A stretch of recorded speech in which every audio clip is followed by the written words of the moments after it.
सुदृढ़ विश्वास करे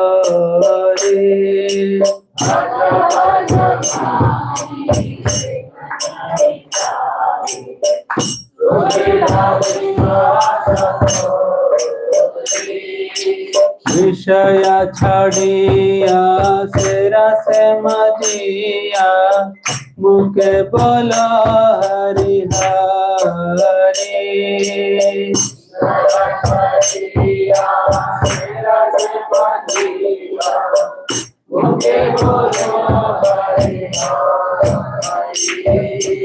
विषय छड़िया सिरा से मजिया मुके बोला हरि हरि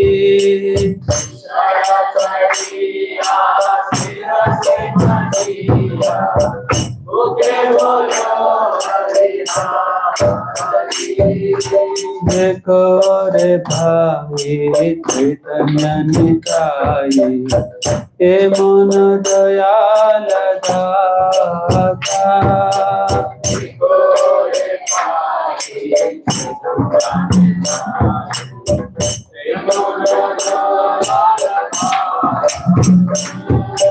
देखो रे भाई चैतन्य निताई हे मन दयाल दाता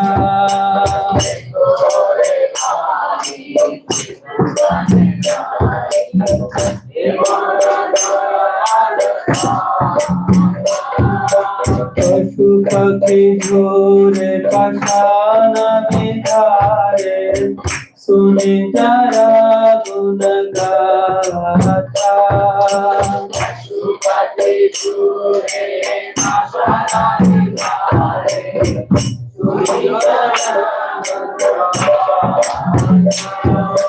पशु पक्षी झोरे पाषाण विधारे सुनि जरा गुण गाथा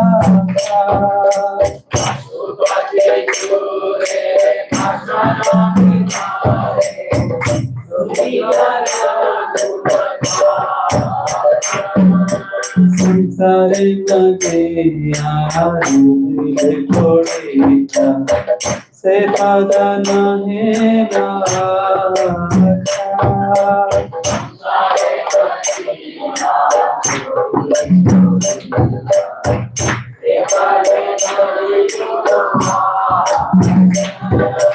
संसारे लगे आरुले थोड़ेता से पदा नहीं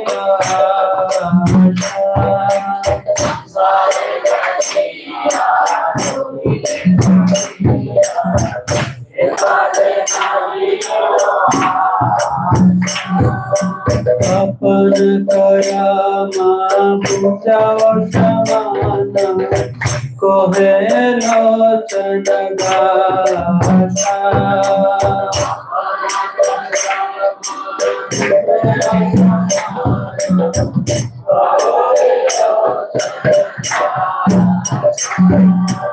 अपन करमा पूजाय समान कोहे लोचन गासा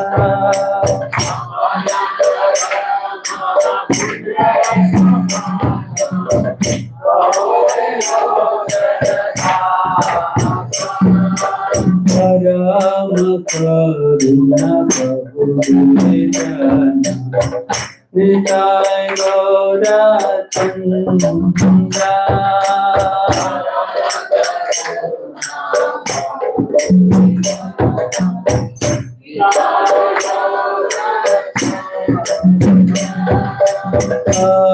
Hare Krishna Krishna Krishna Hare Hare Hare Rama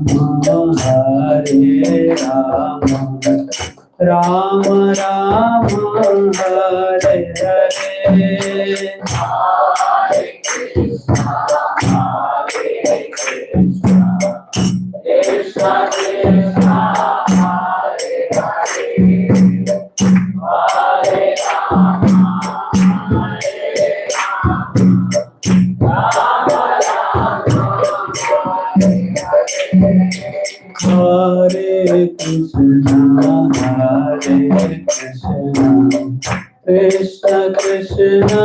Hare Hare, Hare Rama, Hare Rama, Rama Rama, Hare Hare.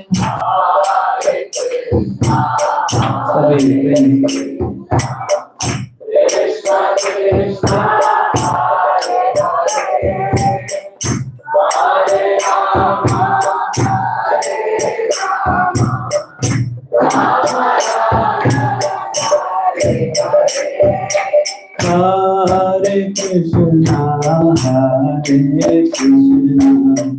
Krishna Krishna Hare Hare, हरे राम हरे Ram, Ram Ram Hare Hare. Hare Krishna, Krishna Krishna, Hare Hare, Hare Rama, Hare Rama, Rama Rama, Hare Hare. Hare Krishna, Hare Krishna, Krishna Krishna, Hare Hare, Hare Rama, Hare Rama, Rama Rama, Hare Hare. Hare Krishna, Krishna Krishna, Hare Hare, Hare Rama, Hare Rama, Rama Rama, Hare Hare.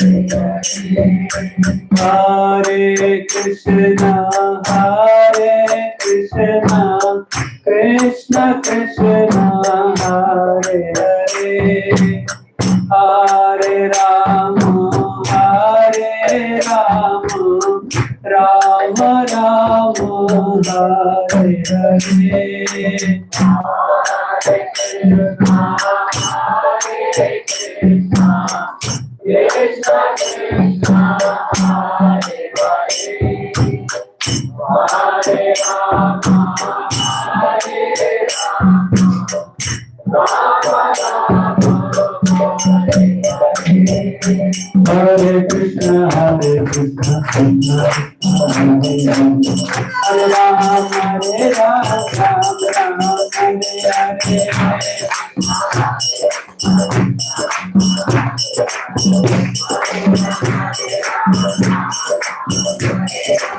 Hare Krishna, Krishna Krishna, Hare Hare, Hare Rama, Hare Rama, Rama Rama, Hare Hare. Hare Krishna, Krishna Krishna, Hare Hare, Hare Rama, Hare Rama, Rama Rama, Hare Hare. Hare Krishna, Krishna Krishna,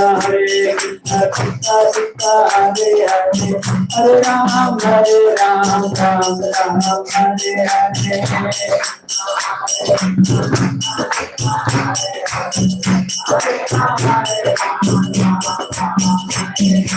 Hare Krishna, Krishna Krishna, Hare Hare, Hare Rama, Rama Rama, Hare Hare. Hare Krishna, Krishna Krishna, Hare Hare, Hare Rama, Rama Rama, Hare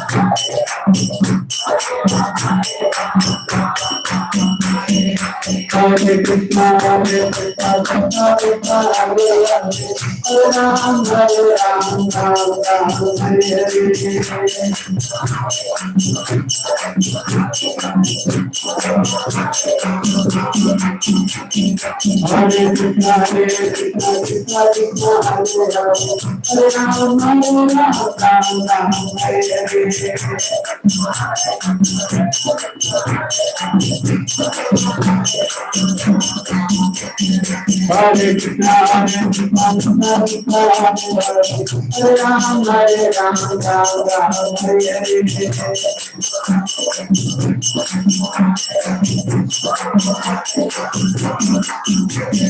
Prabhu Pada Jaya, Prabhu Pada, Prabhu Pada, Prabhu Pada. Jaya Jaya Prabhu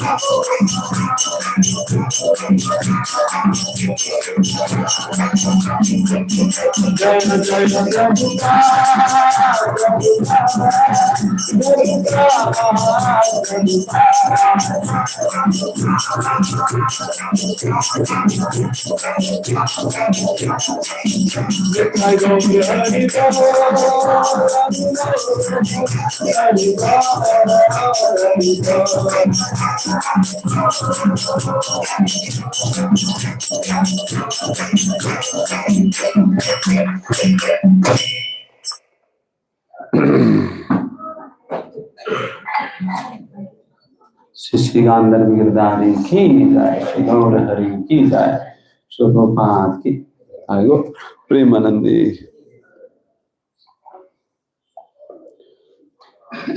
ओम ज्ञानतिमिरन्दस्य ज्ञानाञ्जनशलाकया चक्षुरुन्मिलितं येन तस्मै श्रीगुरवे नमः। श्रीचैतन्यमनोभीष्टं स्थापितं येन भूतले स्वयं रूपः तदा मह्यं ददाति स्वपदान्तिकम्। वन्देऽहं श्रीगुरून् श्रीयुतापदकमलं श्रीगुरून् वैष्णवांश्च श्रीरूपं साग्रजातं सहगण रघुनाथान्वितं त्वं सजीवं साद्वैतं सावधूतं परिजनसहितं कृष्णचैतन्यदेवं श्रीराधा कृष्णपादान् सहगण ललिता श्रीविशाखान्वितांश्च।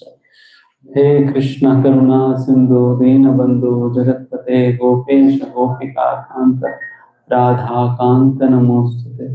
तप्त कांचन गौरांगी राधे वृंदावनेश्वरी वृषभानुसुते देवी प्रणमामि हरिप्रिये। वाञ्छाकल्पतरुभ्यश्च कृपा सिन्धुभ्येव च पतितानां पावनेभ्यो वैष्णवेभ्यो नमो नमः। नमो विष्णुपादाय कृष्णपृष्ठाय भूतले श्रीमते भक्तिवेदांत स्वामिनिति नामने। नमस्ते सारस्वती देवे गौरवाणी प्रचारिणे निर्विशेष शून्यवादी पाश्चात्य देशतारिणे। जय श्री कृष्ण चैतन्य प्रभु नित्यानंद श्री अद्वैत गदाधर श्रीवासादि गौर भक्तवृंद। हरे कृष्णा कृष्णा कृष्णा हरे हरे, हरे Ram Ram Ram Hare Hare.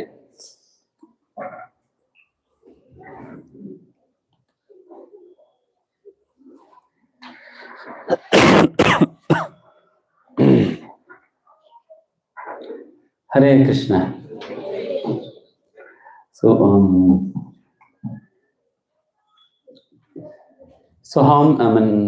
yesterday many of you were there, some of you were there, not many of you. Some of you were there.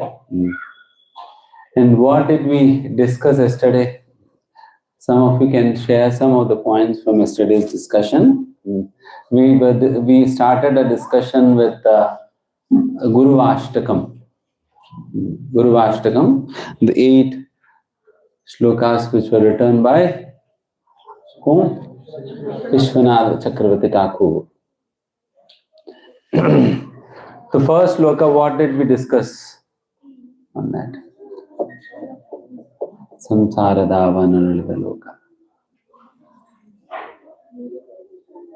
It's all gone.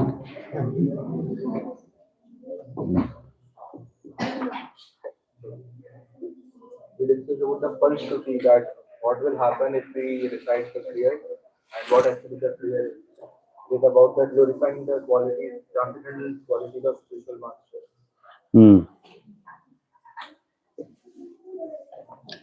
Okay. What is the falshruti?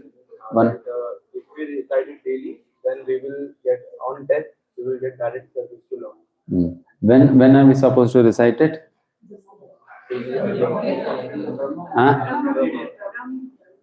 Brahma Muhurta, no?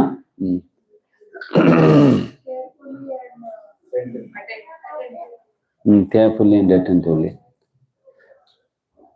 And what was the meaning?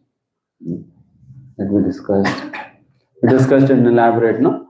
Samsara dava nalalidha loka.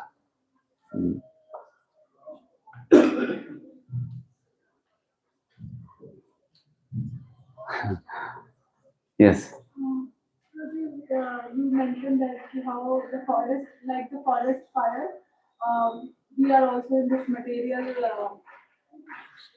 material problems. It is similar to the forest fire, and how forest fire can't be put off by any means. We just need Lord's mercy that rain happens and that forest fire can be put off. Similarly, like we need Guru's mercy, who's carrying the mercy, ocean of mercy of Lord, who can give us the blessings and mercy so that our material sufferings and material. And we go. Very good. So yesterday we were discussing of how Guru acts as the medium through which he'll be carrying the mercy from the Lord, and he'll be pouring it on us, just like a cloud carries water, takes water from the ocean, carries it along with it, and then pours it down where a forest is being burned. So there is no other way to diffuse the fire other than the clouds pouring down rain. And there is no means, there is no way that the water can ever reach this land unless and until there is unless and until we take the help of clouds. Because clouds are such a wonderful creation of the Lord that they are airborne water tankers. Airborne water tankers through which an aeroplane can also pass through, but no leakage. Aeroplane passes through it, but no leakage.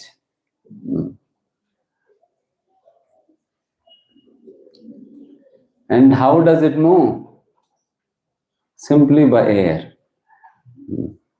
Simply air pushes the clouds from one place to the other place. Here, if we were to transfer so much of water from one place to another place, we have to have big water tankers, big pumps and water tankers and this and that, lot of arrangement. And Lord made it free of cost, no problem. Such a wonderful creation. Airborne automatic water tankers, which are driven by air. So similarly, and regarding second shloka, what did we discuss regarding second shloka?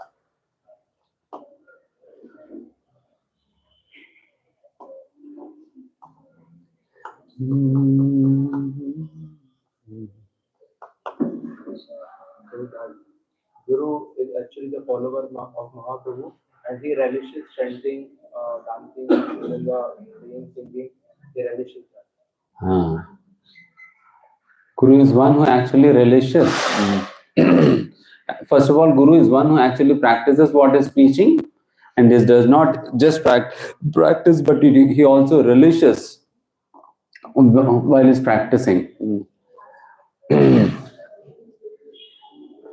While he's practicing, and similarly, I have told any person who ought to preach, he should also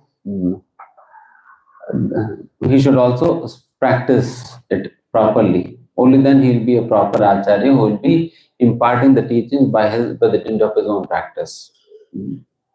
So all of this in very brief, I'm telling you. We have discussed all of it in great detail yesterday. So now we'll discuss third shloka.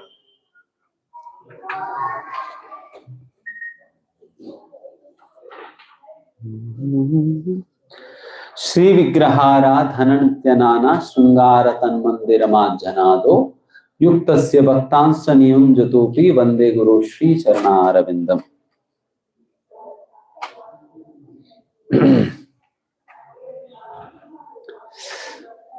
I offer my humble obeisances to that spiritual master, to the lotus feet of that spiritual master, who engages yuktasya bhaktams, who engages the devotees in various services like Sri Vigraharadhana, worshipping the deity, Shringara, decorating the deity, Mandira Marjanado, cleaning the temple hall. So in this way he engages the devotees in various other services.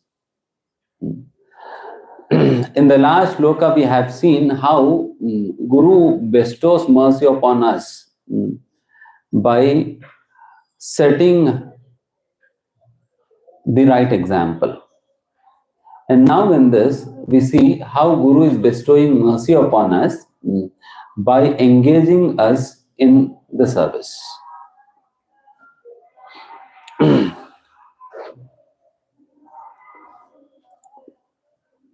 Here Guru is not very much concerned about taking service from the disciple for his own self. Rather, he is more particular about engaging the devotees in the service of the Lord. The service of the Lord.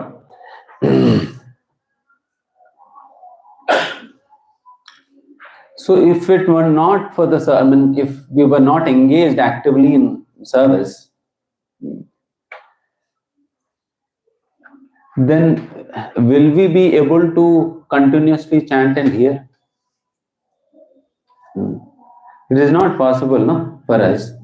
In our state, we will not be able to continuously engage in chanting and hearing. Because in one sense, when we talk about two marga, one is Pancharatrika Vidhi and the second is Bhagavat Vidhi. Actually, Bhagavat Vidhi is actually meant for Paramahamsas. Bhagavat Vidhi is actually meant for Paramahamsas. One who has reached the stage of Paramahamsa, they are actually meant to practice this Bhagavat Vidhi. And Bhagavat Vidhi contains Shravana, Kirtana, all of these activities. And Paramahamsas are the ones who can actually continuously do these activities without feeling tired or bored. Whereas when we hear or when we chant, after some time we lose our enthusiasm. For example, if you were to chant for 8 to 10 hours, can we do that? Have you tried ever? No. 8-10 hours? We should keep. See, spiritual life means we should gradually strengthen our spiritual muscles. Sit on thigh, feel that. We should strengthen our spiritual muscles. Just like for strengthening our physical muscles, we go to a gym and we lift weights so as to strengthen our physical muscles, no? And slowly, gradually, the person, he increases the weight. Initially, he lifts up maybe 5 kilos, next he tries to lift up 7, next 10, next 12, something like that. He gradually increases, no? If at all, if for years and years together he is simply lifting 5 kilos, then what happens? Then he'll not be able to strengthen his muscles. He'll be the muscles will be strengthened to some extent and he'll remain as it is. He'll not be able to strengthen his muscles further. Similarly, in spiritual life also, one has to gradually increase the spiritual practices. It is not that 16 rounds is not the maximum. Did ever Prabhupada say that maximum 16, no more? Once, my spiritual master was asking Srila Prabhupada on Juhu beach. He was on his morning walk and Maharaj was asking Prabhupada.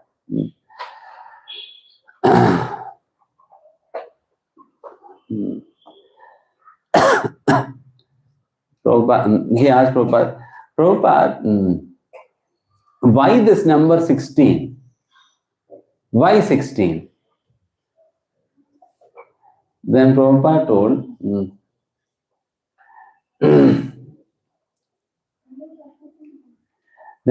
told, why only 16, why not 16,000 rounds? 16,000 rounds. So it is like, 16 is the minimum that one has to do. One has to slowly, gradually increase the number of rounds even beyond 16, so that gradually he can strengthen his muscles. Of course, if you do not find time to do extra rounds every day, but at least on weekends or Ekadashis and all, we should gradually increase the number of rounds. And people usually ask, Roji, if we keep chanting, who will do the service? Then when Prabhu will hold us. Then he will also call me. Roji, what did you teach these people and go? They are not chanting, they are not doing service. See,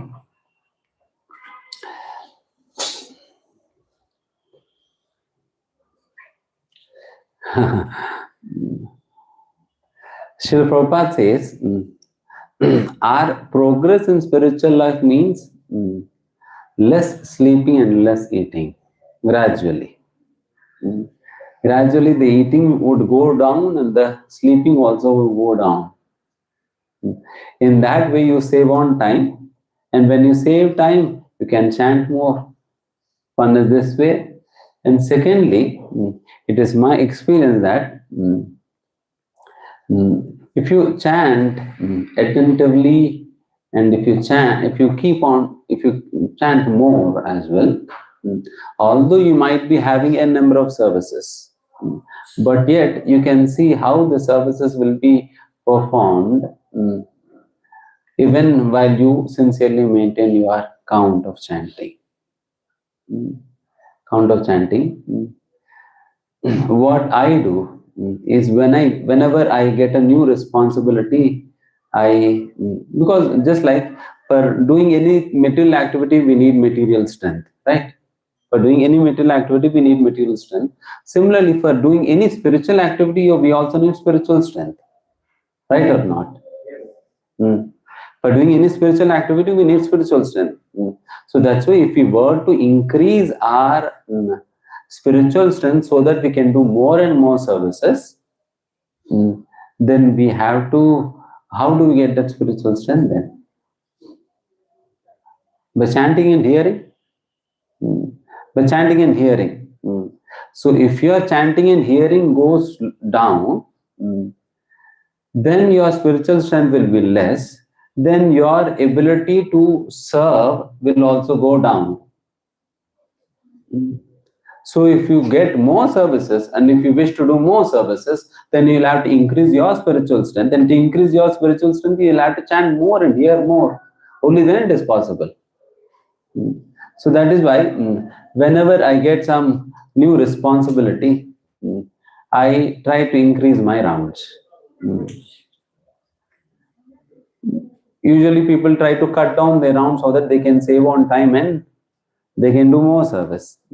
But actually spiritual life doesn't work that way. Spiritual life doesn't work that way.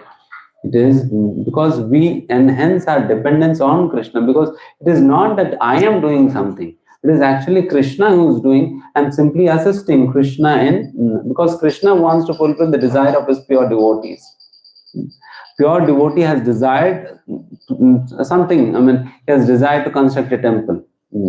Then it is Krishna's duty to fulfill the desire of his pure devotee. And what am I going to do in between? I'm simply going to become the instrument of Krishna, so that Krishna can use me as an instrument to fulfill the desire of his pure devotee. And whom will Krishna choose to be his instrument? Whom will Krishna choose? Krishna will choose such a person who would listen to him. And when are we going to listen to him? When we chant and hear properly.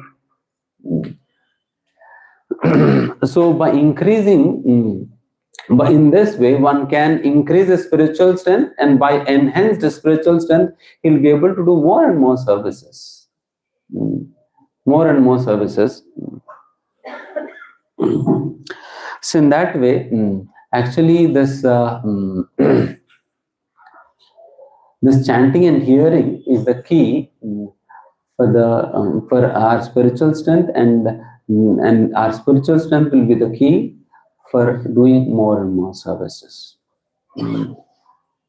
But those people who simply believe in their own skills and their own strength, they are more focused on working hard.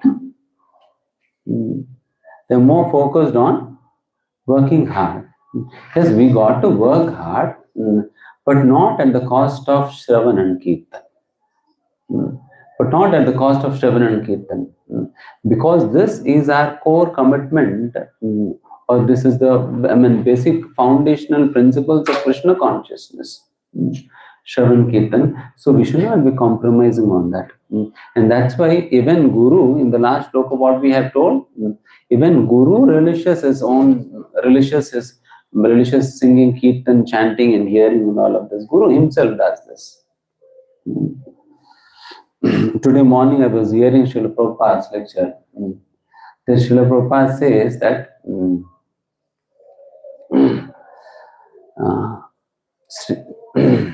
Mahaprabhu Kirtana Nitya Gita. Nritya, dancing in front of the deity is one of the limbs of devotional service. When he says, a practitioner should also practice dancing in front of the Lord. Although Prabhupada says, although you may not be feeling ecstatic, we may not be feeling that ecstasy within us, but yet one has to dance. So then Prabhupada says, simply by dancing in front of the Lord, one will be relieved of the burden. One will be relieved of the burden. And Prabhupada further says, what burden he is relieved of? He is relieved of the burden of material contamination. By dancing in front of the Lord, although it might be forcefully, jabardasti, we are not feeling that ecstasy, but yet I am trying to dance in front of the Lord, and this kind of a dance will actually relieve us from material contamination, and thereby help us to develop that mode of surrender to Krishna gradually. So in that way. So Prabhupada has so intelligently and consciously and devotionally designed this whole movement in such a way that everybody finds place here. If a person is good at painting, he finds place here. If a person is good at some art, some craftsmanship or some craft work, he finds place here. Somebody is good at singing, he has space. If somebody is good at playing some instruments, he can find space here. If somebody is good at speaking, he has spaces here. So for everyone, Prabhupada has made such a movement, such an arrangement that everybody finds a space here.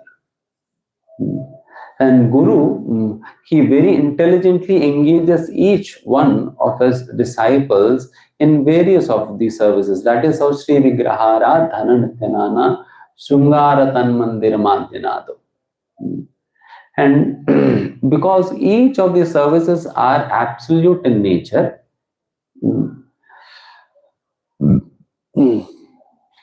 all of the services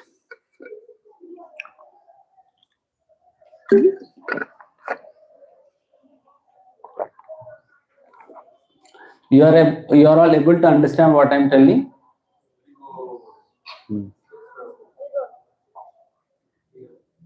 Clear, na? Guru engages all of his disciples in various other services, and as I've said, any service that is rendered in service to Krishna under the direction of the spiritual master is absolute in nature.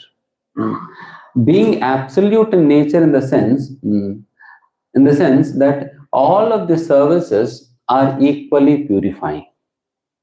are equally purifying, and that is why there is nothing like this is a good service and this is a bad service, this is a higher service and this is a lower service. There is nothing like that in Krishna consciousness. It is only that every person is engaged as per his inclinations and as per his need. As per his need, every person is engaged as per his inclinations and need, so that he can also grow in Krishna consciousness. In that way, and whenever Guru is yuktasya bhaktan saniyunjatopi, whenever Guru is engaging us in some service, one should not bear in mind that Guru को अपना काम निकालना था तो फिर हमें लगा दिया. You got it? Guru has wants to get some work done, so is engaging me so that he can get his work done. Is it simply Guru's work that he has to get it done through you? It is actually Guru engages us in such a way that by that engagement one can advance in Krishna consciousness. Guru engages us in service in such a way that one can advance in Krishna consciousness with the help of that service. Guru is more concerned about our advancement through that service, unless and until we catch this point, we understand this point, we will feel that we are being used, which is very common experience in the material world. It is very common experience in the material world because we are used to living in this material world, so we feel that every other person is going to use me. And that's why now this Guru has come to use me. Because it is his project, he wants to get it done and he is using me for his project. That's it. So if this is your perception towards the engagement that you receive from your spiritual master, then how will you give your heart for that engagement? How will you give your heart? Because the very understanding itself is wrong, so you will not be able to give in your heart there. This is one thing. Then you'll feel that the service is a burden. Then we feel service is a burden.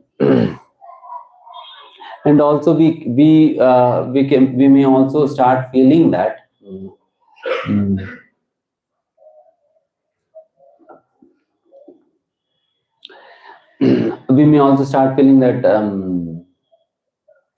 then a person tries to escape from the service. Prabhuji, today I'm a little bit busy. Can you try someone else? And at times even devotees say something like this, Prabhuji, if you don't find anyone, then you come to me. If you don't find anybody, then you come to me.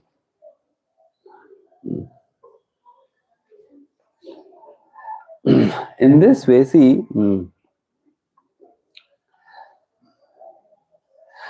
rather looking at service like a burden, one should actually look at service as an opportunity to express our love for Krishna. It is an opportunity to express our love for Krishna, no? If you say that we love Krishna, then what is the proof that you love Krishna? It is actually your love for Krishna is expressed in the form of your service. In the form of your service. So that is why one should be very attentive in his service. And that is why at one place Srila Prabhupada says this, attention to the details is a symbol of love. Attention to the details is a symbol of love. So whenever we are serving, we will be very attentive to each and every detail of the service. And this attention to the detail of the service is a is actually an expression of love. It is a symbol of love. When we love someone, then we are more attentive in serving them. So in that way, one has to understand this. And secondly, sometimes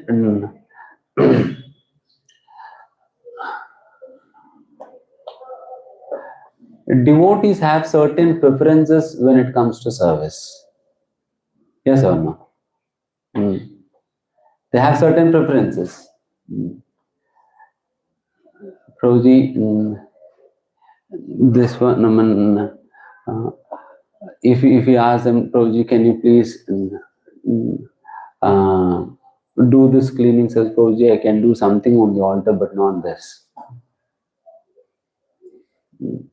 They have certain preferences. And they have certain inclinations, interest. Somebody has great interest in book distribution, but they do not find any interest in cooking. Somebody have great interest in some social media, or making videos and publicizing and all of it, but they may not be very much interested in cleaning or something like that. So at times people always expect that they should be engaged as per their inclinations, right? But the thing is that one should not always be engaged only as per their inclination. That is also dangerous. Guru knows all of this science. See, one is our inclinations and our interest, and second is the institutional need. Both of them should be balanced.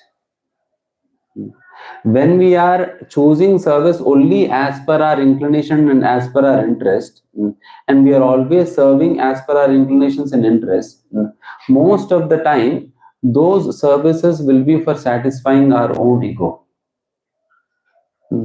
Those services will be directed towards satisfying our own ego. And because they are directed towards satisfying our own ego, so that's why they lose the ability to purify us. Because the water is not being poured on Bhakti Lata, rather the water is being poured on somewhere else. Somewhere else. So that is why this Bhakti Lata doesn't grow. Because where you are pouring water is what defines the place where you are pouring water. Your intentions. Your intention, the intention with which you are doing that particular service defines the place where you are pouring water. For example, if I preach simply to make followers,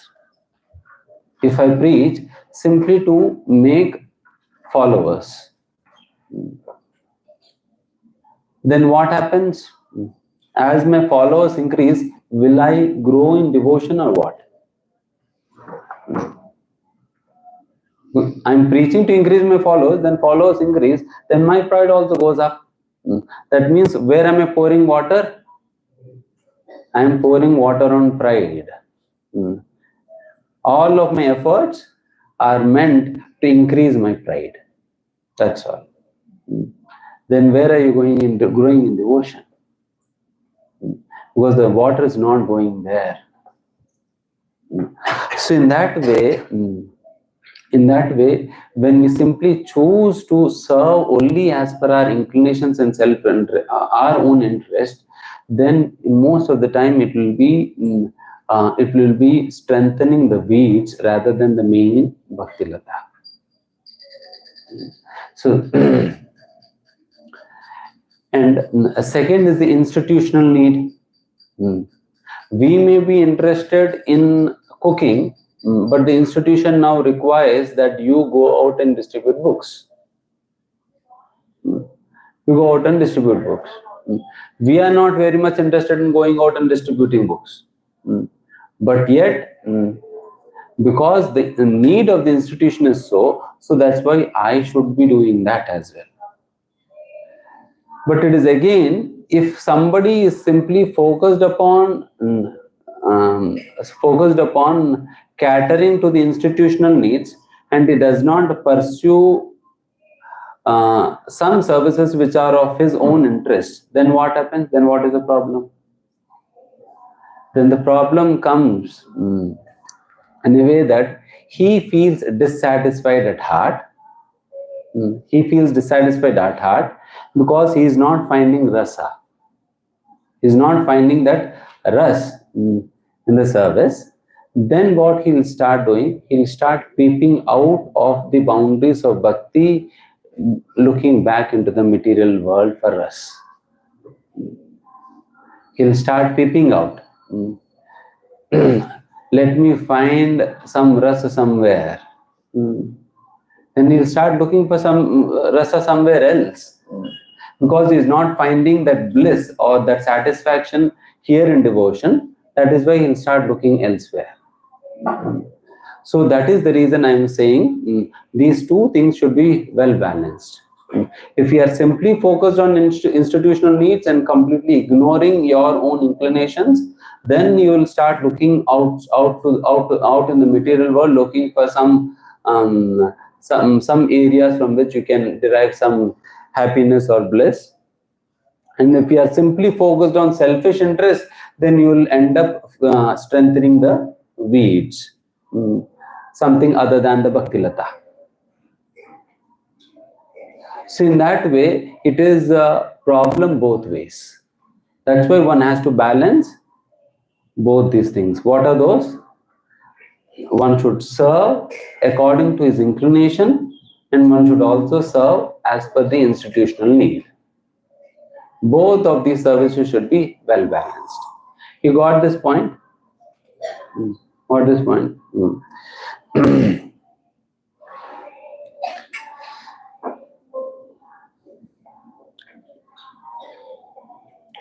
So, keeping all of the signs of engagement in mind, the spiritual master engages the devotee in particular services. When the spiritual master engages us in different services, one should not start comparing with each other. Prabhuji, you gave him the service to preach, and you put me in the kitchen. What am I to do in the kitchen? I have done my M.Tech. M.Tech करके kitchen में बर्तन धोना, feel. You put me in the kitchen and you are asking him to preach. So this sort of comparison is not proper. Is not proper. Why? Because in Bhagavad Gita you must have heard of one statement of Lord Krishna wherein he says that everybody should focus on his own dharma rather than trying to imitate others' dharma. Better you focus on your own business rather than thinking about others' business, rather than trying to imitate or trying to do others' business.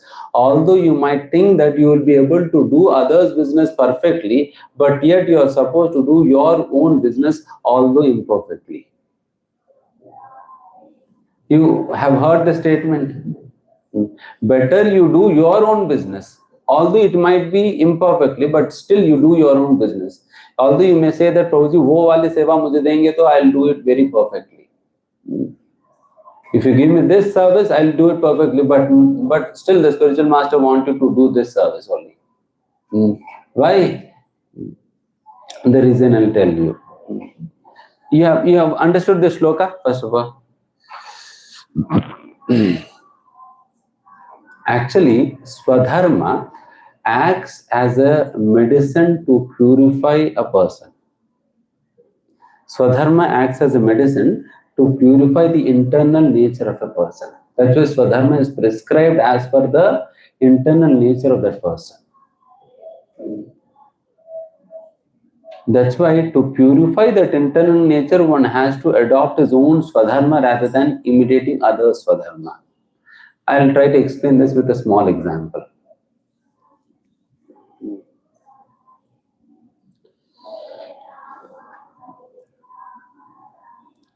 For example,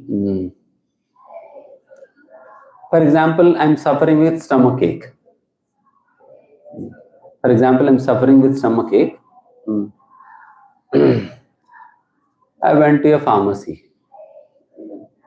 I've asked for the medicine. Then he brought some medicine.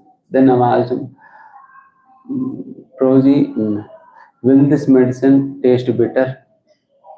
Don't. Then the pharmacist told me, Prabhuji, this will taste bitter. Then I told him, Prabhuji, find some medicine which will taste sweet. Then he told, no, Prabhuji, there is no medicine like that for stomachache.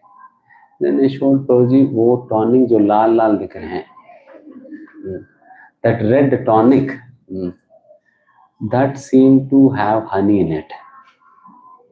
So can you give that medicine rather? Then he told Prabhuji, this is medicine for cough. This is medicine for cough. But you tell him, never mind, give that medicine only. Never mind, give that medicine only.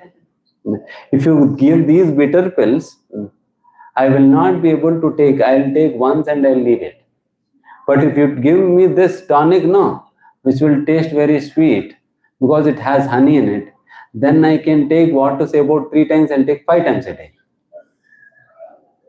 I'll take 5 times a day. But that pharmacist started, Prabhuji, this is a medicine for cough. If you have had cough, then I would have given you this medicine. But you are suffering with stomachache, you have to take these pills. Are Prabhuji, even if you give these pills, I'm not going to take. I'll just take once or twice and I'll leave it.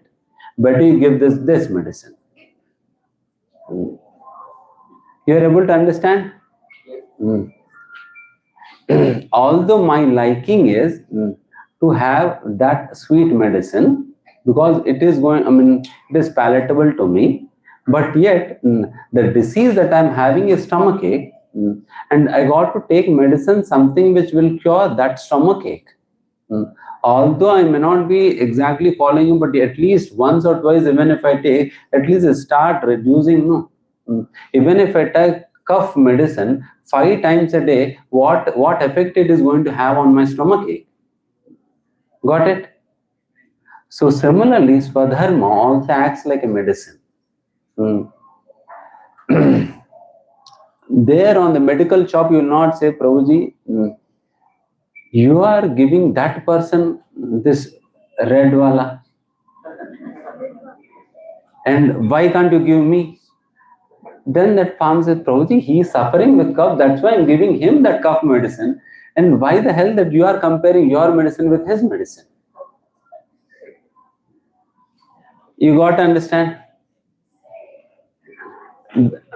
So similarly here, if we start comparing my service with other service, it is as good as this. Because my service is medicine for my disease and his service is medicine for his disease. If I start comparing my service with his service, what will happen? Start comparing my stomachache medicine with cough medicine. It's just like that. Just because his service tastes good, we should not start taking that service because it is not going to cure my disease.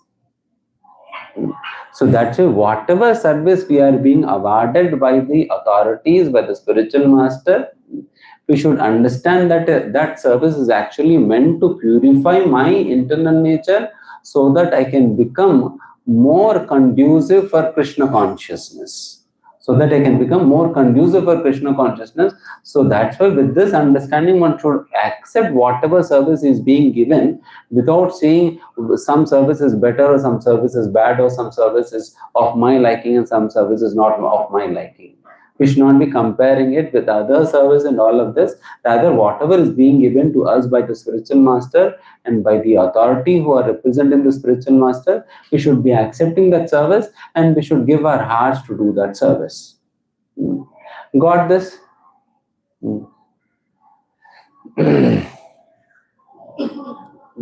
So this is a very important concept which is related to this, which is related to Guru engaging the devotees in different services. So that's why do not think that why somebody is being engaged in deity worship and somebody is being engaged in cleaning the temple hall and somebody is being sent out to collect funds and somebody is being sent out to distribute books. Everybody has their own disease and everybody is being engaged in such a way that their disease will get cured with the help of that engagement. And in the course of this, one more important concept is regarding engagement is that one, we should not look down upon anybody's service.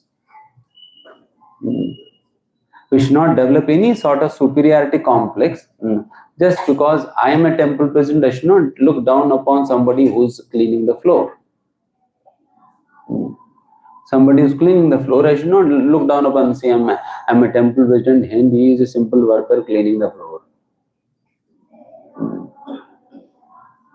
But the thing is, see, because we never know who is more dear to Krishna. We never know. Who has developed that attachment internally, we never know that. Although he might be cleaning the floor, but yet he might be having that attachment for Krishna, then although I might be a temple president, but yet I may not be having that attachment for Krishna, then who is more dear to Krishna then? So that's why there is nothing like superior or inferior in Krishna consciousness. There's nothing like superior or inferior in Krishna consciousness. Rather, we should treat everybody with utmost respect. Not looking down upon anyone. Definitely, at times, based upon ashram and this and that, we give and take respect. For example, when Narad Muni was visiting Vasudeva in his palace, then Vasudeva offers obeisances to Narad Muni. Vasudeva himself, who is Vasudeva? He is father, Krishna's father. The father of the Supreme Lord Krishna, he is offering obeisances to a devotee of Krishna, Narada Muni. Let's see. He is offering obeisances to Narada Muni. Why? Because Narada Muni is on a higher ashram. Narada Muni is on a higher ashram. This is a respect that is being given to ashram just because, and the same. So in that way, one maintains that respect for different ashrams. And Vasudeva also, he very humbly presents himself in front of Narada Muni, saying that I'm a fallen household person, I'm a fallen grahastha, and how that I can grow in Krishna consciousness. This is how humbly Narada Muni presents himself and inquires from Narada Muni.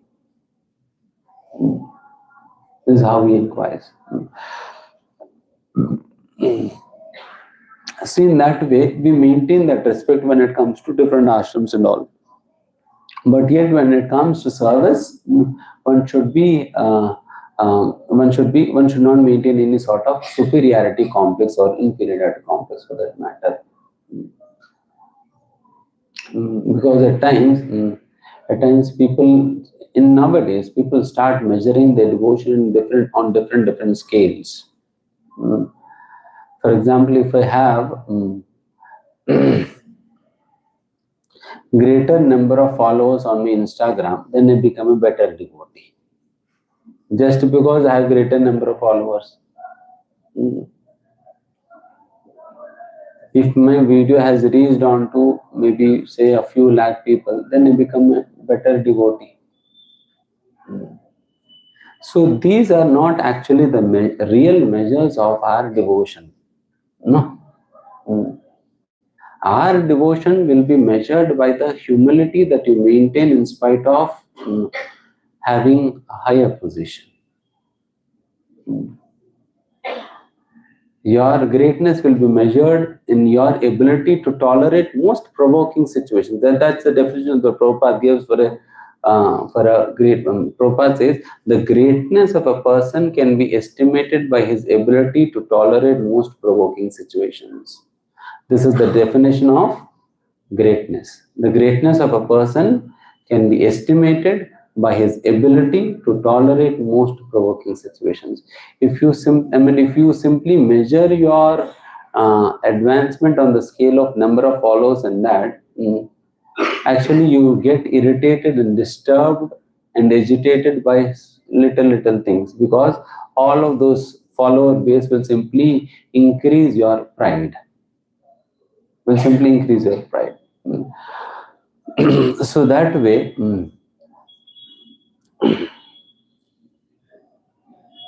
one should see. And anyways, Sri Vigrahara Dhananityanana Shungaratan Mandirmadyanado. So whatever service we are being given by the spiritual master, we should discharge that service with utmost care and attention and surrender, and without maintaining any superiority complex. And fourth, what is the fourth shloka? Chaturvidhashri Bhagavat Prasado Swadhanna Truptan Hari Bhakta Sanghan Kritvaiva Truptim Bhajata Swadeva Vande Guru Shri Charanarvindam.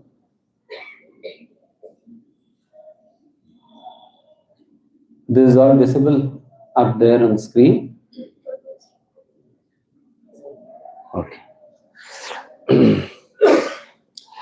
Spiritual master doesn't only engages us, but he also feeds us nice prasadam. He also feeds us nice prasadam. And what kind of prasadam you get to eat? The 4 types of prasad. And what are those 4 types? Here it is said, something which can be licked, something which is chewed, or something which can be drunk, and something which is sucked. So in this way, these are the 4 kinds of prasadam that the spiritual master offers us. And the spiritual master delights in seeing the devotees taking prasadam. When the spiritual master sees that the devotee is satisfied by eating prasadam, he is satisfied. He delights in seeing his devotees taking prasadam. I offer my obeisance to such a devotee. See, before coming to Krishna consciousness, what kind of food were we eating? What kind of food were we eating?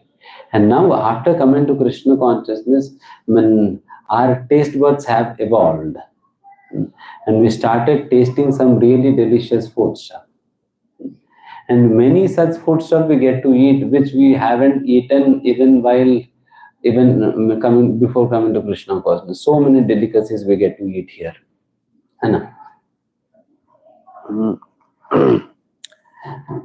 Because many items we never even know. Before coming to Krishna consciousness, we get to know them and we get to eat them here only. Because just imagine, which restaurant does have more than 1,000 different delicacies?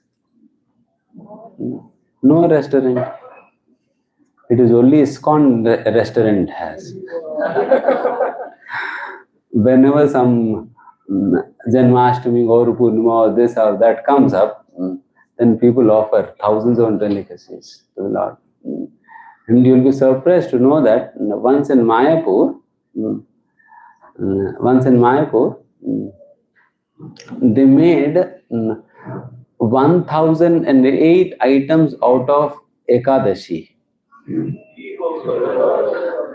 Ekadashi food stuff. It's only Ekadashi food stuff. Ekadashi cakes, Ekadashi dosha, Ekadashi this, Ekadashi that. Everything Ekadashi. Ekadashi pizza, Ekadashi burger, everything. Like there will be 1,000 items. No chef can ever imagine that there, so many items will be possible simply out of Ekadashi ingredients. No? Such delicacies are only possible in Krishna consciousness. So we get to eat all of it here. And the spiritual master delights in feeding the devotees such food. Once Srila Prabhupada has come to Visakhapatnam. And he has come with many of his disciples, and he was staying at Puri Maharaj's temple. Because even before Srila Prabhupada could come to Visakhapatnam, Puri Maharaj already had a center in Visakhapatnam, Gaudiya Math. Because Bhaktisiddhanta Saraswati Maharaj, when he visited Simhachalam, then he established a Gaudiya Math in Visakhapatnam, and that Math was being run by Puri Maharaj.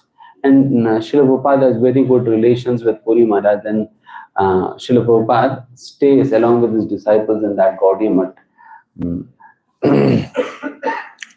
Then the devotees were called for taking prasad. Then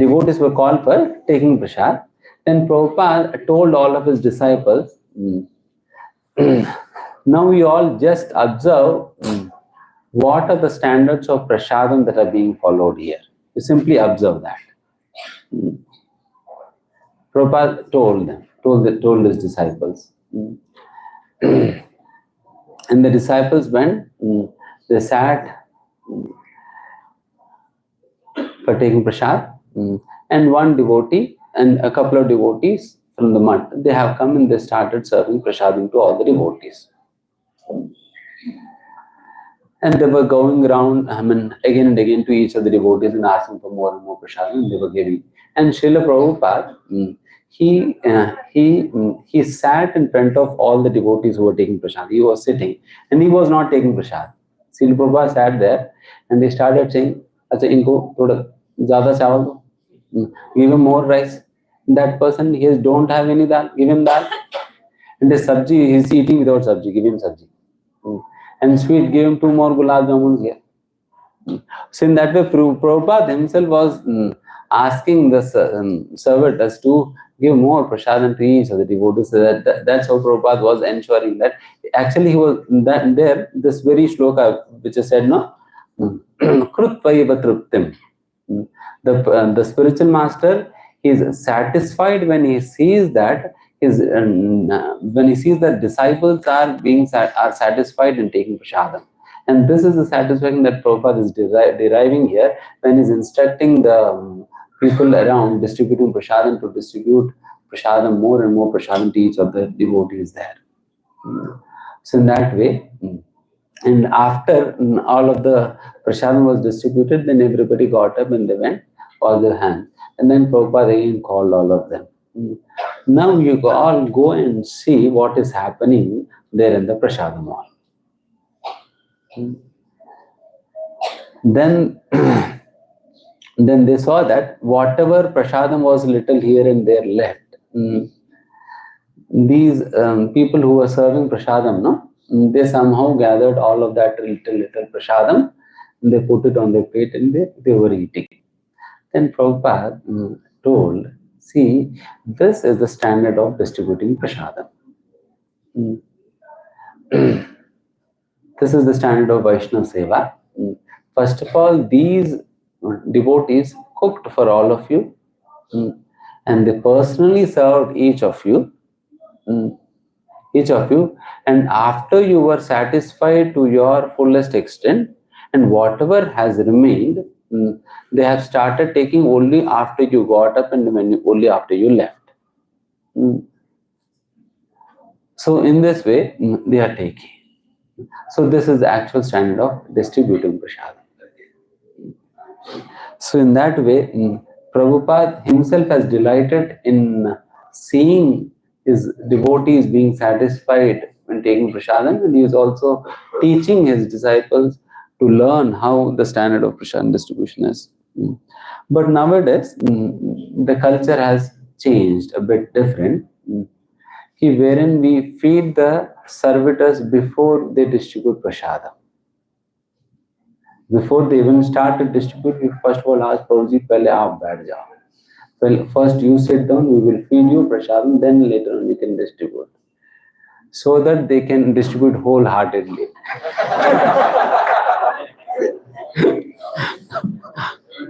Or else they start saving some gulab jamun for something, and they'll start saying, Prabhuji, a bucket piche rakh dena.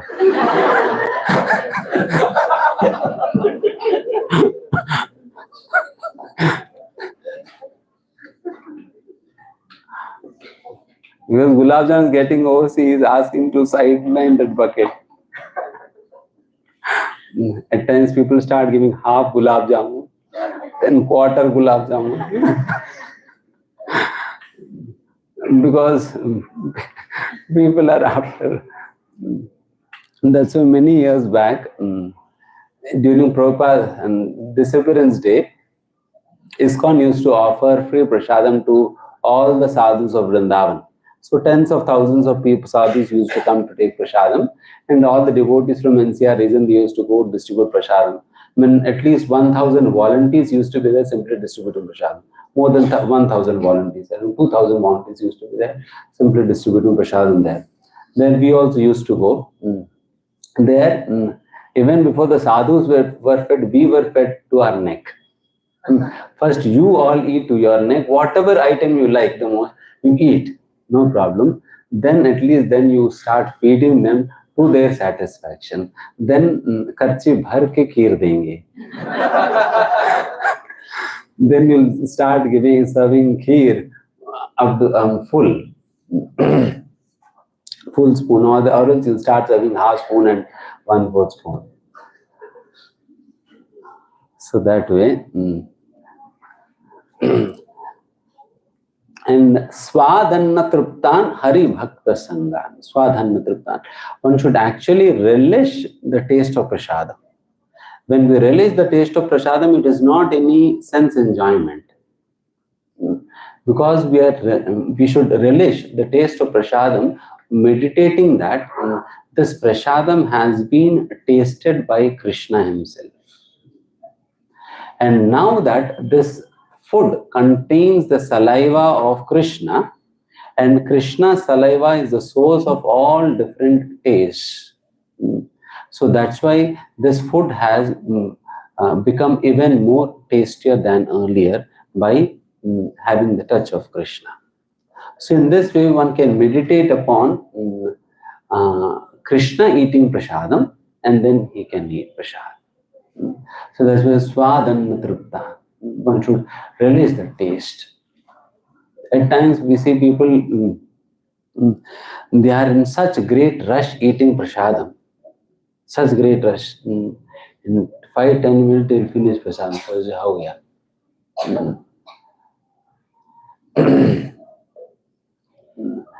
When Prabhupada used to eat prasadam, he used to take, when you see, Prabhupada used to take around 40 minutes to eat prasadam. He used to taste each and every morsel of prasadam and eat it.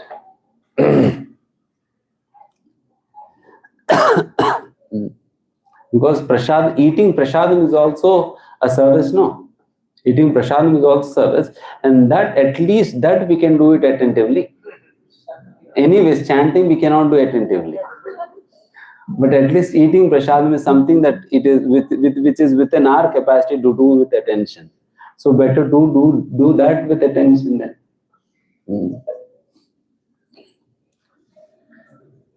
And it is time. Sorry. We'll quickly go through the next few shlokas.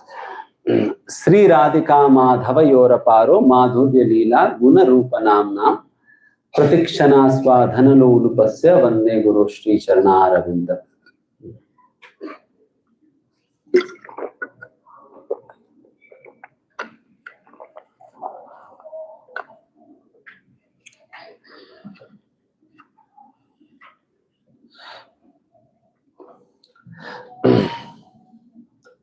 The spiritual master Sri Radhikama, Radha or Madhav, Apara, the unlimited.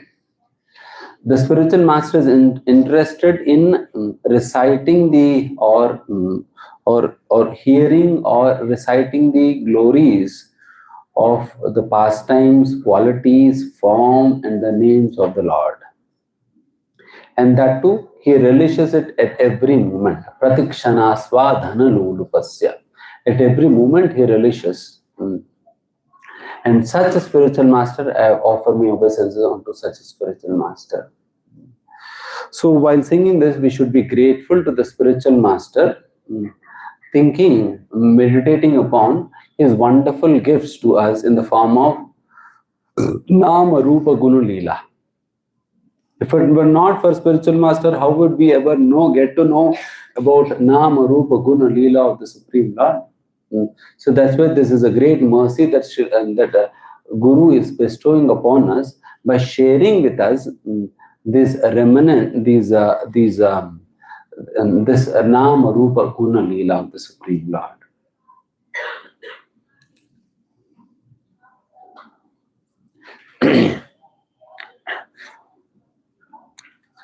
So our meditation should be something like what we see in Chaitanya Charitamrita.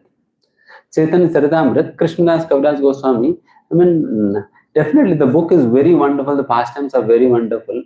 Even more wonderful than the pastimes of Chaitanya Mahaprabhu is the wonderful mood in which Krishnadas Kaviraj Goswami presents them. That is even more relishable. Very wonderful mood. With a real complete humility, he presents everything. At one point of time he says, because Chaitanya Bhagavat was written even before Chaitanya Charitamrita was written. Chaitanya Bhagavat was written even before Chaitanya Charitamrita was written. That's why throughout Chaitanya Charitamrita we get to see how Krishnadas Kaviraj Goswami always refers to this composition of Vrindavan Das Thakur and glorifies that composition Chaitanya Bhagavat, and also time to time glorifies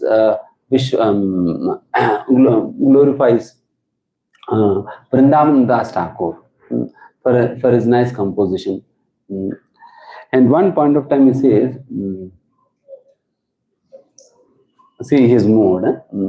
He says that Vrindavan Das Thakur has very nicely relished the pastimes of Chaitanya Mahaprabhu, and whatever has spilled out of his mouth while he is tasting it is what I am tasting now.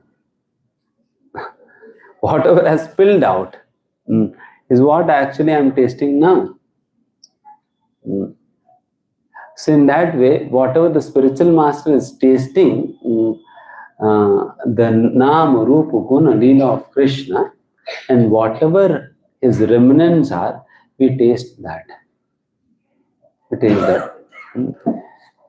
And as it is said in Bhagavatam, the remnants will taste even much more better than the original ones. Where in Bhagavatam it is said so? Nigama kalpataror galitam phalam sukhamukad amrita dravya samyutam pibata bhagavatam rasamalayam muhurahu rasika bhavi bhavaka. Then that is said, sukhamukad amrita dravya samyutam. Because this Bhagavatam, now that this Bhagavatam is tasted by Sukadeva Goswami, this Bhagavatam has become even more relishable. Even more relishable because now this Bhagavatam has been tasted by Sukadeva Goswami. Similarly, now that this Nama Rupa Guna Leela has been tasted by my spiritual master, his remnants are tasting even better. So in that way, we get to have the remnants of Nama Rupa Guna Leela which were left out by the Parampara and finally by our own spiritual master. So in that way one can meditate being grateful to the spiritual master while reciting the shloka. I will quickly go on. Next, Nikunjayono Ratikeli Siddhir Yayal Bhir Yuktirapekshaniya Tatrati Dakshat Ativallabhasya Vande Guru Shri Charanarvindam.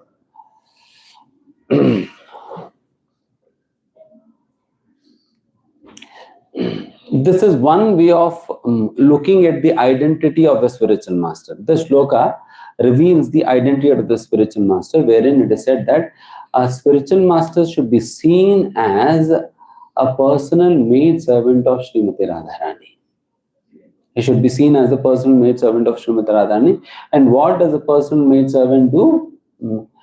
She assists the gopis in serving Krishna. They assist Srimati Radharani in serving Krishna. So here it is said that our spiritual master is an expert in rendering such assistance to Radharani. My spiritual master is an expert in offering such an assistance to Srimati Radharani. I am offering obeisances to such a spiritual master who is an expert in assisting Srimati Radharani in all of these conjugal pastimes. And in this shloka, while reciting this shloka, one should pray to the spiritual master and Radha Krishna, just as my spiritual master is an expert servant of yours, please make me an expert servant to my spiritual master. Please make me an expert servant to whom? Radharani. To my spiritual master. Oh Krishna, please bestow me with all the qualities, skills and expertise so that I can serve my spiritual master to his satisfaction.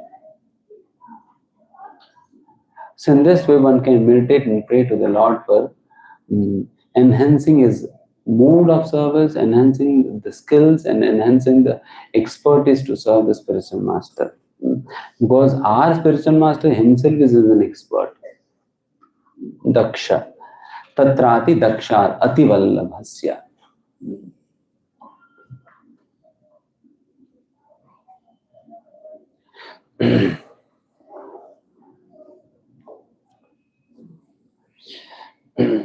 And this mood one should carry on in every service that he renders throughout the day.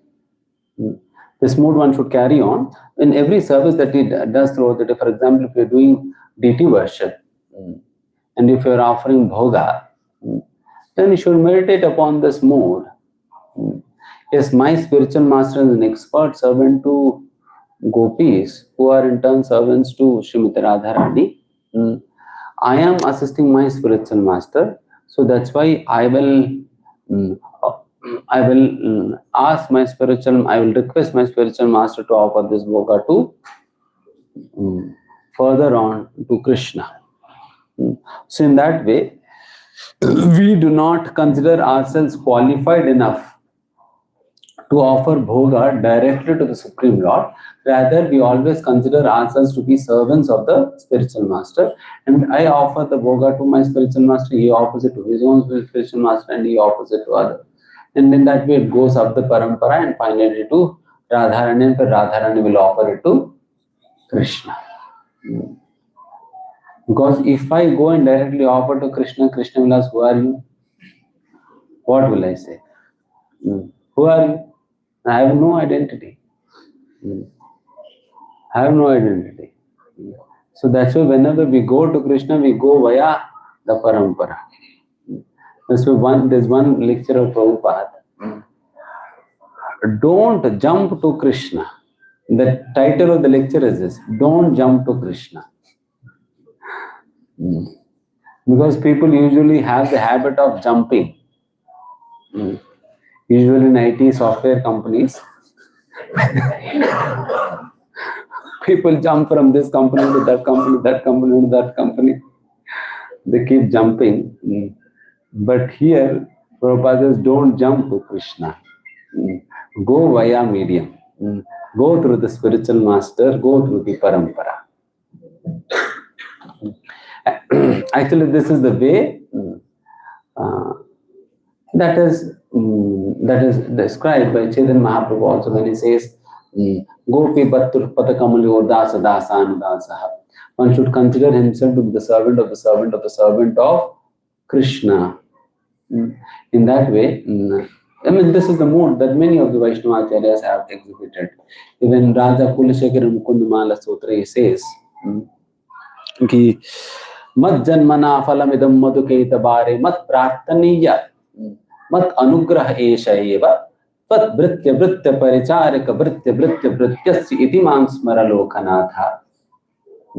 In this shloka, Raja Kulashekara says, mat janmana phalamidam madhukaitabare. Hey madhukaitabare, Are means enemy. Enemy of whom? Madhu and Kaitaba.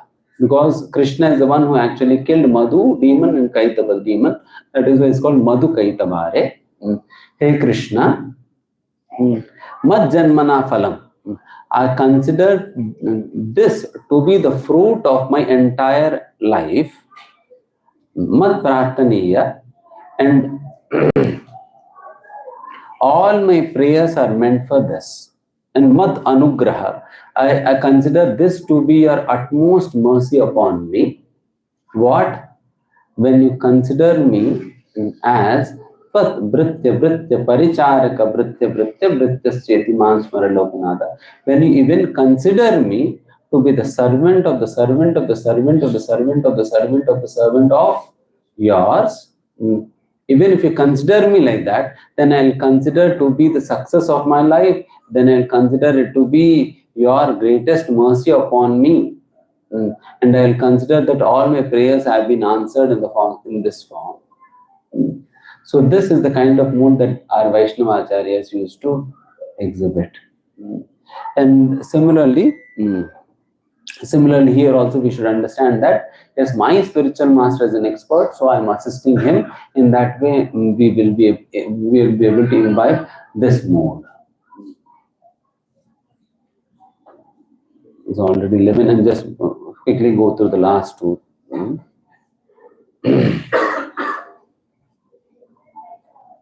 साक्षात् हरित्वेन समस्त शास्त्रे उक्तस्तद्भावा यतैव सद्भिः किंतु प्रभोर्या प्रियेव तस्य वंदे गुरु Shri चरणारविंदम. Here it is said that the spiritual master should be honored as good as Hari, Sakshat Hari. He is the Supreme Lord who is present in front, who is the representative of Supreme Lord who is present directly in front of us. Sakshat Haritvena Samasta Sastra. And this point that the spiritual master is a transparent representative of the spiritual master has been established by all the scriptures, by all the saintly people, and by all the authorities have established this fact. So that's why one should consider the spiritual master to be a direct representative of the Supreme Lord. And I offer my respectful obeisances onto such a spiritual master who is very dear to Krishna. Kintu pravorya priya yavatase. Because you are very dear to Krishna, as we offer obeisances to you. So this is another identity of the spiritual master, wherein we see the spiritual master as Sakshat Hari. And this Krishna himself declares in Bhagavatam also, wherein Krishna says, Acharyamam Vijaniyam. Acharyamam Vijaniyam. Krishna says that this Acharya is my own self. Krishna says one should consider the Acharya to be my own self. And in the very shloka it says Nava Manyeta Karhichit. And similarly, considering this fact, one should offer utmost respect to the spiritual master, and out of envy, one should not disrespect the spiritual master. Out of envy, one should not disrespect with the spiritual master, because it is said in one more shloka in Bhagavatam, wherein it said that considering the spiritual master to be an ordinary person and considering the Sri Vigraha to be a stone is equally offensive. Considering the Sri Vigraha to be stone and considering the spiritual master to be an ordinary person, both are equally offensive. So we will be offending the spiritual master if we consider him to be a normal person. So, see, I mean, you must have heard of the third offense. What is the third offense? To disobey the orders of the spiritual master. Usually a person commits a third offense because he considers the spiritual master to be an ordinary person. When I consider the spiritual master to be an ordinary person, I will consider the instructions given by him to be ordinary, and if the instructions given by him are ordinary, then I'll start differentiating between the instructions. Then I'll start seeing good and bad in the instructions, because I'm considering the instructions to be ordinary. As soon as I say that they are ordinary, they are subject to the influence of the three modes of nature. If they are subject to the three modes of nature, the instructions can at times be good and at times be bad. So that way, let me also analyze whether my spiritual master has given me a good instruction or not. Then we will start foolishly applying our minds in a way to find faults in the instructions of the spiritual master. And when we start doing that, then how are we going to follow it? How are we going to follow it? We will not be able to follow it then. And that is how we commit this third offense, to disobey the orders of the spiritual master. Got this?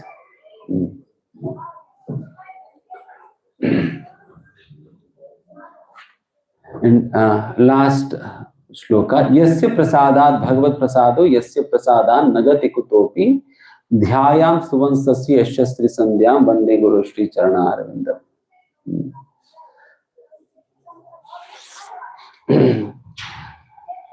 One should consider the yasya prasadat bhagavat prasado. How do we get the mercy of the Supreme Lord? It is only through the spiritual master. It is only through the spiritual master. One should very clearly understand that the Supreme Lord will only be pleased with me when the spiritual master is pleased with me. If the spiritual master is pleased with you, you can understand that the Supreme Lord is pleased with you. And the question arises, how can we know that the spiritual master is pleased with you? How can you know that? You got my question? It is said that yasya prasadat bhagavat prasado, the Supreme Lord is pleased with you when the spiritual master is pleased with you. Now, how can you understand that the spiritual master is pleased with you?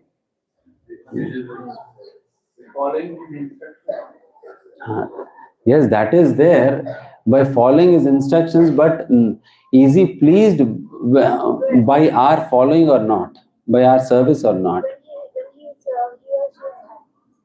How do we get to know? Like they will put trust and they will agree more than this. But we are pleasing our immediate seniors by engaging one worker. Yes, good. One is that only when the spiritual master is actually pleased with you, your heart will be flooded by realizations. Your heart will be flooded by various realizations. And if your heart is being flooded by various realizations, you understand that the spiritual master is pleased with you. It is because without the mercy of the spiritual master, Divya Gyan Hriday Prakashit is not going to happen. Divya Gyan is appearing in your heart, means itself shows that the spiritual master is pleased with you. And when such realizations come upon your heart, what happens is, then you will start chanting better. Start chanting better. If you are able to chant very attentively with full concentration, attentiveness with all of your heart, that means spiritual master's mercy is upon you. Because without the mercy of the spiritual master, nobody can chant attentively or with full heart. It is not possible.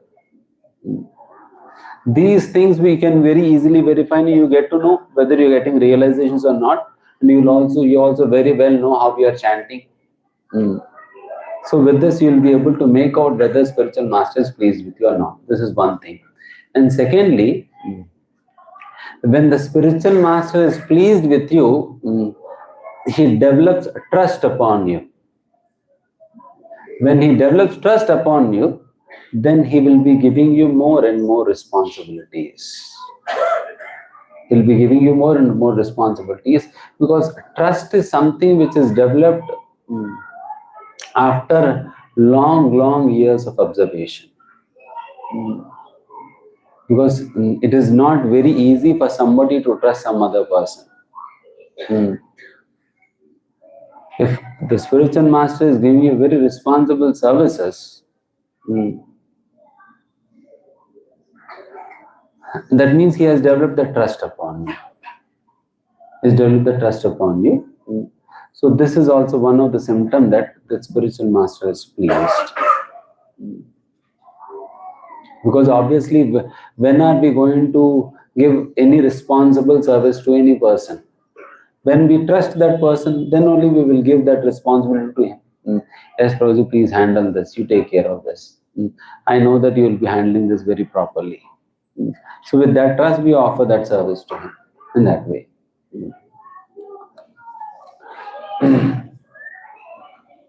And obviously, when a person, when the spiritual master is pleased with us, we feel very enthusiastic in chanting, reading, hearing, and services and all.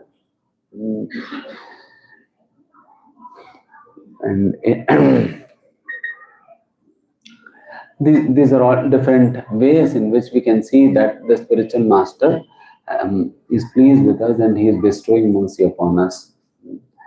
And second line it says, Yasya prasada nagati kutopi.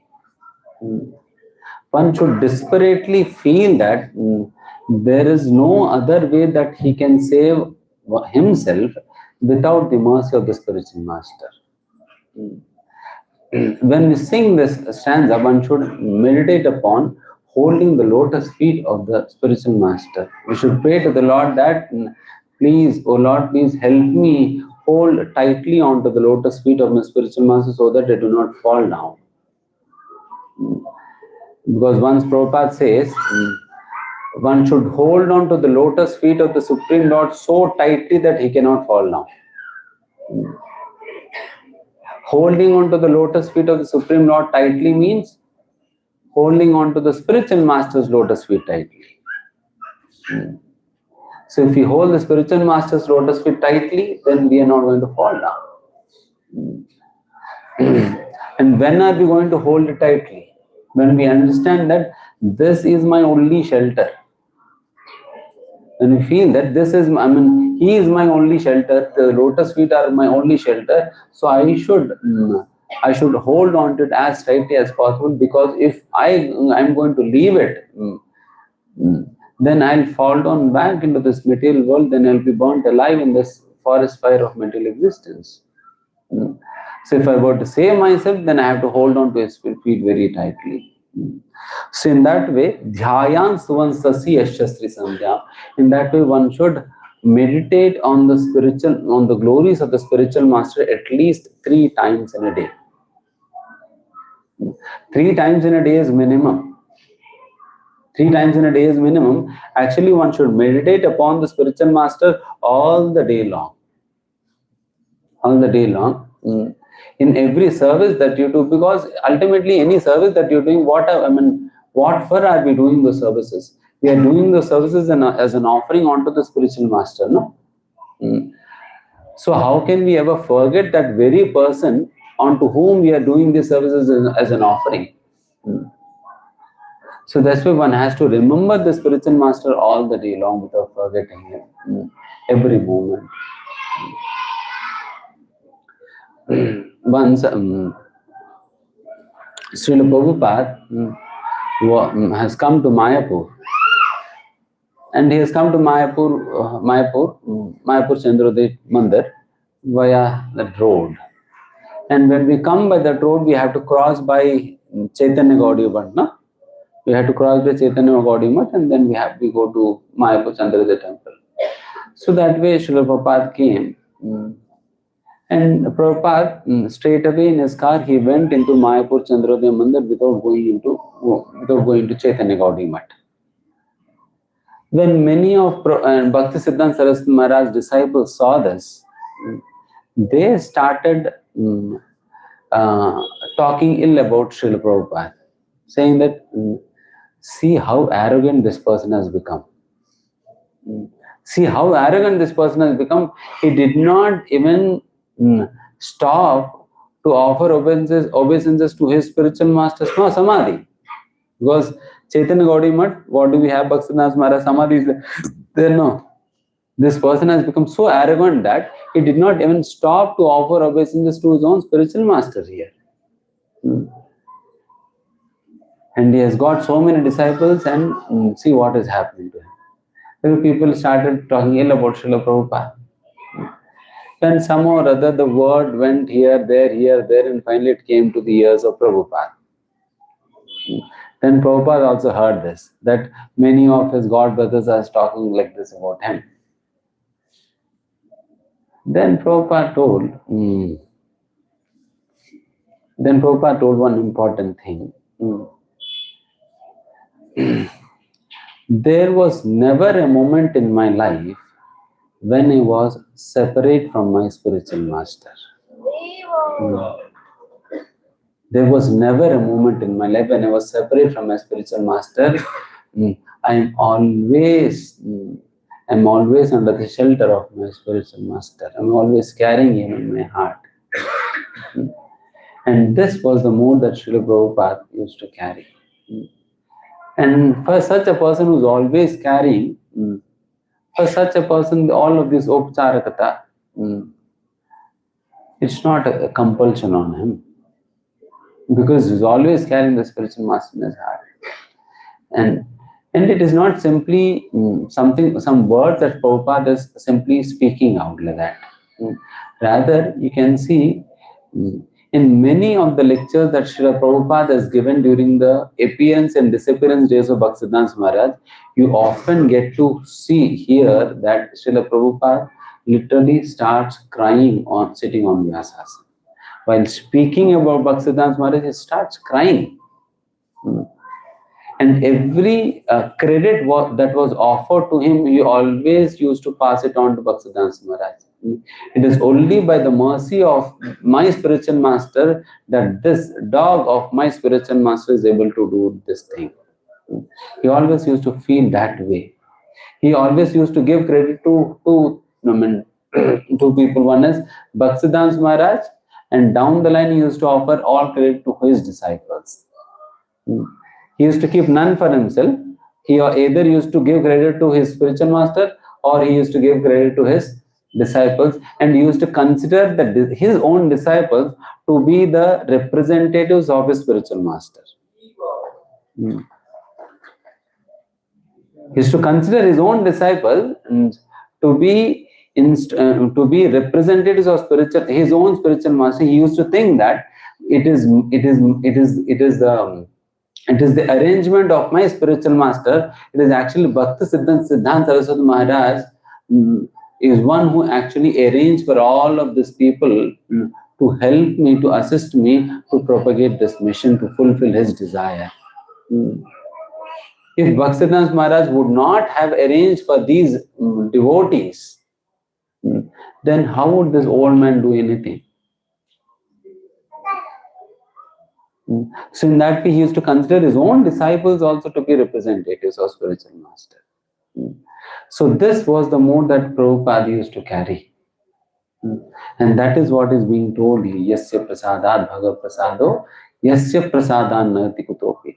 One should feel utterly helpless without being blessed by the spiritual master.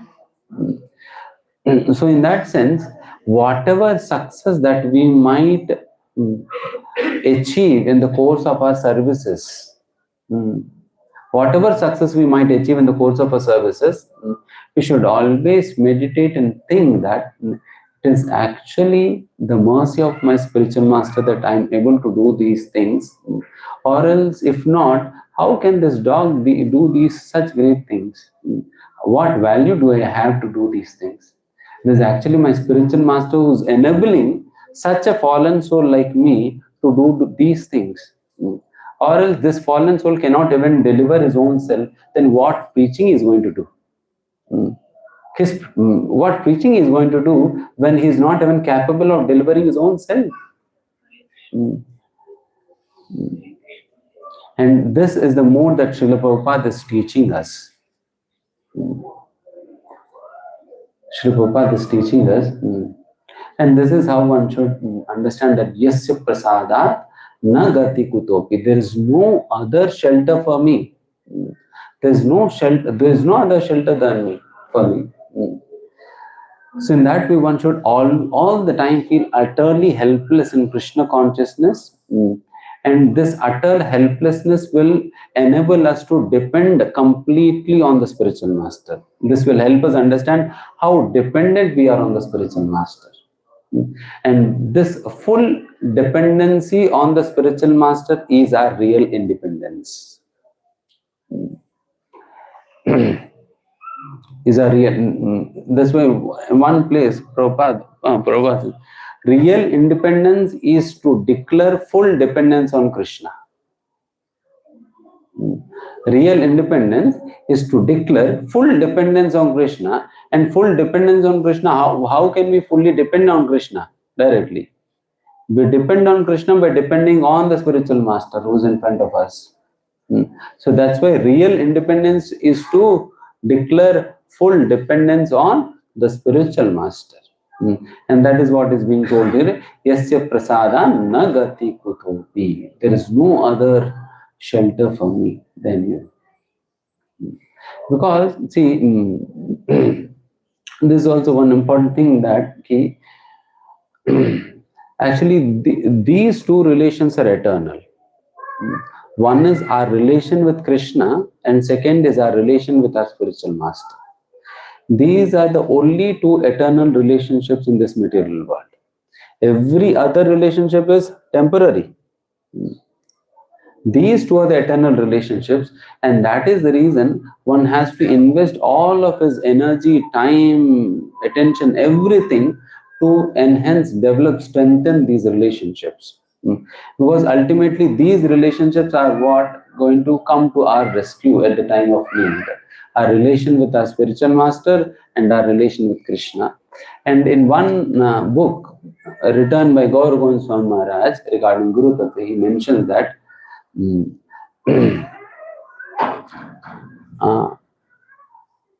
our relation, the relationship that we develop with our spiritual master is exactly resembles the relationship that we develop with Krishna. That we develop with Krishna. That is why without developing attachment to the spiritual master, forget about developing attachment to Krishna. If you do not feel any relationship with your spiritual master, then that means you do not have any relation with Krishna also. I mean, you're not feeling any relation with Krishna also. Because if you do not develop that relation with your spiritual master. Because, and lastly, and relation is does not simply get established by taking form, by fulfilling the formality of Diksha. Just because I have taken initiation or Diksha, I have developed a relation with the spiritual master. It doesn't work like that. Doesn't work like that. Because Diksha is a formality to recognize, to officially recognize your relation with spiritual master. But internally, if you do not feel that relation connection with the spiritual master, then what will this formality do? What will this formality do?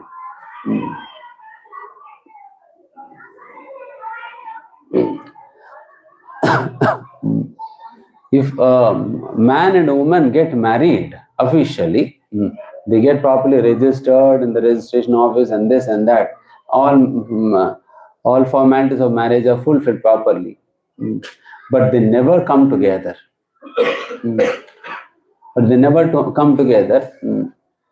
Then will that marriage relationship stand? Or will they be able to beget children? Never. Because although they fulfill the formalities of marriage, but they didn't had any relationship in reality, then the marriage simply remains for namesake. Similarly, the Diksha here is also an official recognition, that's all. But if you do not make efforts to develop that relation with the spiritual master by serving the spiritual master with such dedication and contemplation, meditation on him, and when you do not develop appreciation for him, then what sort of relationship we will develop? And if you do not develop relation with the spiritual master, then what sort of relation we will have with the Supreme Lord Krishna? And without developing relation with Krishna, then how can you ever think about escaping from this material world and going back to Godhead? There's no question. So in this way, one should think about this. So, anyways, thank you. Hare Krishna, Krishna Krishna, Hare Hare, Hare Ram, Ram, Hare Hare. Because we were running out of time, so I quickly covered the shloka so that at least we'll, for namesake, at least we'll cover. So we did it. There's a few questions here.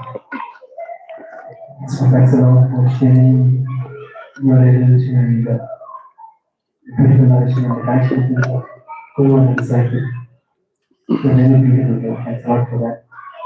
And even in the discussion we have mentioned, it's that they not pretend. They not pretend. Though our nature is, as Gita says, and Krishna says in the Gita. This totally, for example, some service has been given. And we know that if I taken that service, my spiritual step may go down. But ultimately, I will for pleasure of Krishna. Which Krishna says in the 18th chapter, If you do that service, what happens? For the pleasure of Krishna, I'm doing it, but still, the complete consciousness is not there. If I have taken that service, my spiritual consciousness may go down. Got it. It's Krishna in the beginning, but at the end of the 18th chapter, give up everything, just surrender to me. That's what Krishna says. And the main thing is, sometimes I feel that I'm not qualified or my spiritual consciousness may go down. Still, Lord says, or the pleasure of Krishna, I'm doing it. So in that case, what should we do? There's an important question. Because usually people think that this is an offense. But actually this is not an offense. Okay. For example, if at all, if we strongly feel that doing this particular service may very badly affect my consciousness, and we may have a very drastic effect on my spiritual life. If we strongly feel that, better go and share with our authority. Better go and share with our authority. Prabhuji, you have given me the service, but I feel that if I do the service because of my own contaminations, I may get implicated by the after effects of the service, because I have so and so faults, and these faults will badly influence me in the course of the service and in my spiritual life. So that's why I seek your advice to understand the situation and act appropriately. Harki, you humbly present yourself there. And this sort of a presentation is not an offense. Because if you find something very risky, very badly affecting your service, then better share. Because, if we try to blindly imitate Sarva Dharman Parityajya without actually coming on that stage, then we will be fooled. Because we haven't come onto that stage and try to blindly imitate that in the name of following it. Then it becomes imitation. So better be who we are. Got it?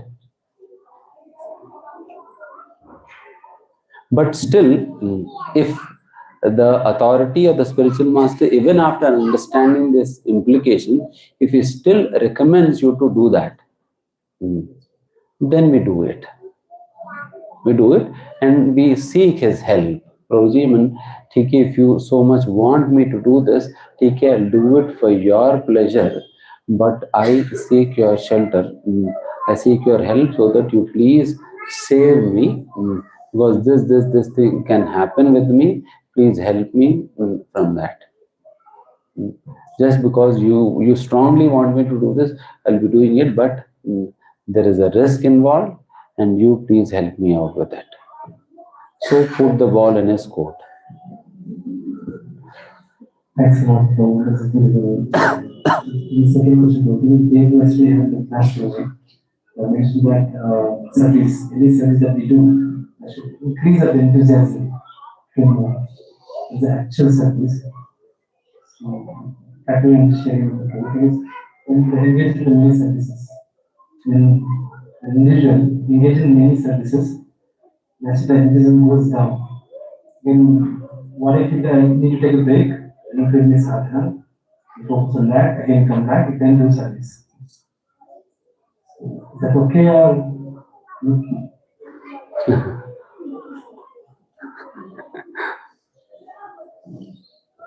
What to say? So, I'm just answering his question. See, yes, it is actually advised to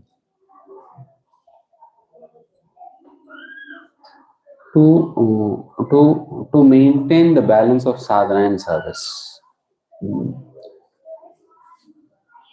And that's why at times, during the course of service, at times the service becomes too demanding, because of which we compromise our sadhana.